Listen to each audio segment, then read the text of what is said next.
Mga balita naman sa labas ng bansa, United Nations Security Council nagpatawag ng emergency session upang kondinahin ang muling paglulunsad ng ballistic missile ng North Korea at pagbisita ni United States President Donald Trump sa Israel naging makasaysayan. Si Joy Salamatin sa detalye.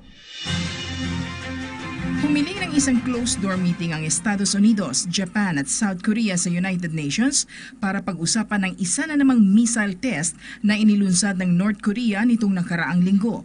Ito'y kasabay ng pagkondina ng UN Security Council sa naturang missile test na isa na namang paglabag sa 15-member body ng United Nations.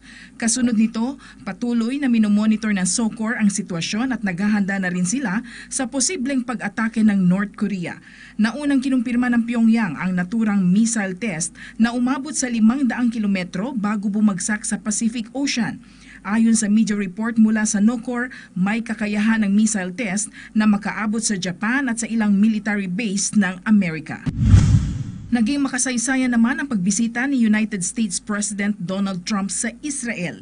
Ito'y dahil si Trump lamang ang kauna-unahang American President na bumisita sa Western Wall. Kasama niyang nagtungo doon ang may bahay na si First Lady Melania Trump.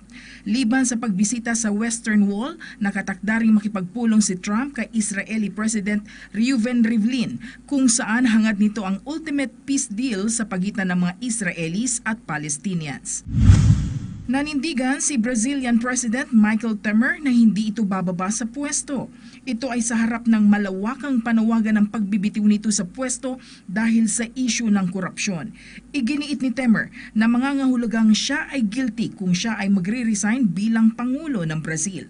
Matatandang inakusahan si Temer na nakikipagsabuatan sa kanyang chief coalition partner para bayaran at patahimikin ang mga testigo sa investigasyon ukol sa korupsyong kinasasangkutan nito. Para sa PTV News, Joyce Salamatin.